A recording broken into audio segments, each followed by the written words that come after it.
So I got a great question from somebody recently asking me, hey, I saw a study that quercetin can be used as like a PPI. And so is it turning off stomach acid and turning off our ability to digest our food? And then I got a similar question from somebody else about curcumin. So I'm going to knock out both of these in the same video. And we're going to go over some studies here. It's okay if I'm standing in front of these. We'll make them big when we need to see them. And I'll put the links of these studies in the description below so you can dig through these a little bit if you want to dig into it some more. But we'll look at this study here on the protective effects of quercetin against chronic mixed reflux esophagitis. And this was an animal study, but they found that this quercetin really improved the inflammation and brought down the acid so that it was reducing the inflammation caused by the reflux.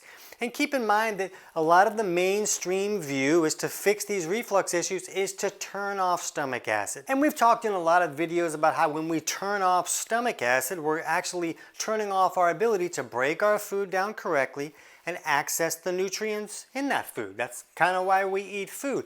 We're also leaving the front door open so that when bad guys come in on the food that we're eating, they're supposed to die in an acid bath. But if we don't have enough stomach acid there, they don't die and they come in and we create SIBO issues, small intestinal bacterial overgrowth, and all these problems in that digestive tract. So quercetin is a very popular supplement. It's used a lot for like anti-inflammatory situations and allergies, and we use it a lot to bring down uric acid levels. Like if a client's dealing with gout issues, quercetin is very effective at bringing down uric acid and helping that person improve that gout type issue.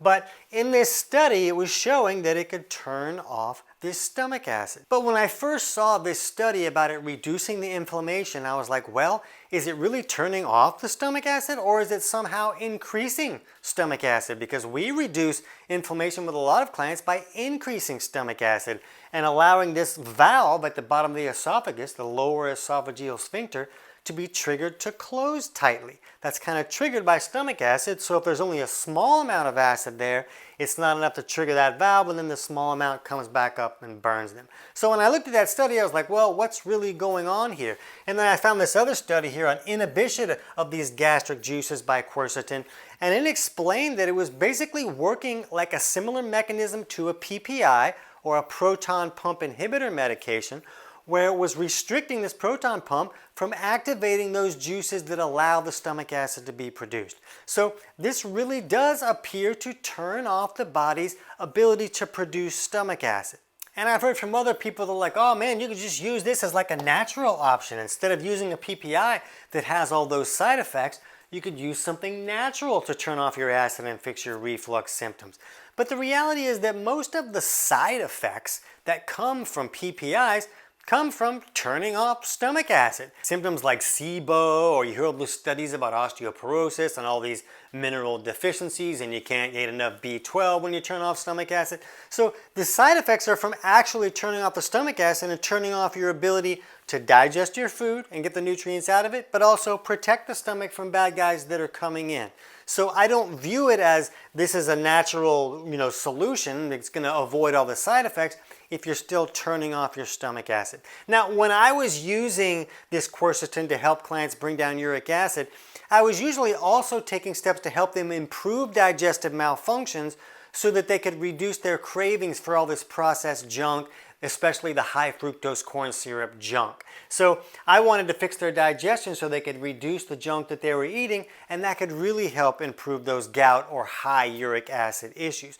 So since they were supplementing with betaine HCl capsules that we use with a lot of clients to help them improve stomach acid and increase the acidity in the stomach, they wouldn't have really noticed if quercetin was turning off their ability to produce stomach acid or not, because they were supplementing with HCl to increase that stomach acid. But once I understood that this was really blocking stomach acid production, I didn't use quercetin with as many clients, unless they had a severe gout and we really had to do something to really bring down uric acid. And then in that case, again, I was supplementing with betaine HCl capsules to acidify the stomach, help them digest their food correctly, so I wasn't so concerned about quercetin blocking that. Now, let's also look at curcumin. And somebody said, hey, I saw another study. And so let's look at this study here, comparable efficacy of curcumin and proton pump inhibitors for functional dyspepsia. And they found that when they used curcumin, it had a similar improvement as a PPI that was turning off stomach acid. But the improvement was in improving their symptoms. So I find that the worst symptoms come from someone who has some type of bacterial overgrowth in the stomach that got in because they didn't have enough stomach acid to wipe out the bad guys, but they're still making some stomach acid. So you get all this kind of alkaline waste byproduct that can come from some type of bacterial overgrowth, and now that's alkalizing the stomach, and that alkaline waste mixes with the small amount of acid that they're making, and then it creates like this fizzy mess, and it just really magnifies bloating and cramping and discomfort. So that's like the worst case scenario. So if somebody turns off stomach acid completely, they can reduce that symptom that would be coming from all the alkaline waste from the overgrowth, mixing with the stomach acid and really magnifying those symptoms. So if they turn it off completely, they kind of feel better. They didn't fix the problem. Now they can't break down their food very well, but they improve their symptoms. So when we're looking at this curcumin improving these symptoms, we have to ask, well, what is it really doing? And we use curcumin a lot as an antimicrobial agent in the digestive tract. It's very good at wiping out bad guys that have the ability to alkalize that digestive tract and reduce our ability to break our food down correctly. So my viewpoint was that a lot of people were seeing improvement because curcumin is such a great antimicrobial. So by wiping out more bad guys with the curcumin, they're actually allowing the body to acidify the food more in the stomach because there's not all this alkaline waste in there from these bad guys. When we look at this other study on mealtime supplementation with betaine HCl for functional hypochlorhydria, they found that when someone had this dyspepsia issue from turning off stomach acid and they had all these symptoms come up, they can improve all these symptoms by supplementing with these betaine HCl capsules and acidifying the stomach more. So this is my viewpoint of what's going on with the curcumin one. I couldn't find any other information that showed the curcumin was really blocking the proton pump the way that the quercetin is. So I feel like curcumin is not really turning off stomach acid and turning off digestion the way that quercetin can. But if your doctor has you using quercetin, I don't want to tell you not to use it. Remember, I'm not a doctor. I'm not giving anybody medical advice. I'm basically a professional stand-up comic turned nutrition author, because when I lost my voice for 8 years and 23 different doctors couldn't help me figure that out, I had to dig for my own answers. So now for 20 years, I've been teaching health professionals in more than 40 countries how to help their clients fix the actual underlying causes of problems instead of just covering up the symptoms. But we'll have the links to all these studies in the description below so you can look through those and help you figure out the right questions to ask your doctor.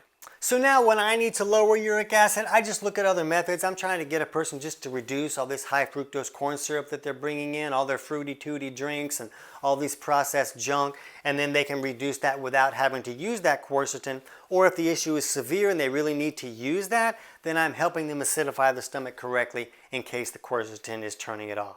So I hope that helps, and if you want to dig into that dyspepsia thing a little bit more, where we talk about more of these studies that talk about acidifying the stomach more instead of turning off that stomach acid, you can jump over right now and check out our video on 3 steps for dyspepsia.